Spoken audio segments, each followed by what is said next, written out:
আপনারা রোমান্সের ছবিটা দেখেন, কতটা মায়া দিচ্ছে না, কত কষ্ট দিয়া না ওরে মারছে, কতটাই না কষ্ট সহ্য করছে বাচ্চারা। কোন দুনিয়াতে বাস করতেছে আমরা? আমরা কি আসলেই মানুষ? আমরা কি আসলে মানুষের কাতারে পড়ি? এই যে রুমাইসা 7 বছর না 8 বছর, হ্যাঁ, ওরে কিভাবে ধর্ষণ করছে, ধর্ষণ করা গলা কাটছে, শ্বাসরোধ করে হত্যা করা, গলা কাটছে, হাত পা আলাদা করেছে। আল্লাহ, কিভাবে পারে মানুষ এতটা নিষ্ঠুর হইতে? ওদের ঘরে কি সন্তান নাই? ওদের ঘরে কি সন্তান হবে না? আমারও সন্তান আছে, যখন আমি ভাবি তখন কিভাবে সম্ভব?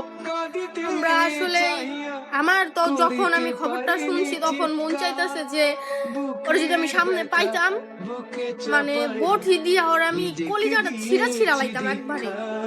আরে কি লিগা পুলিশে নিয়ে গেছে? পুলিশে নিয়ে যে কি করবো ভাই?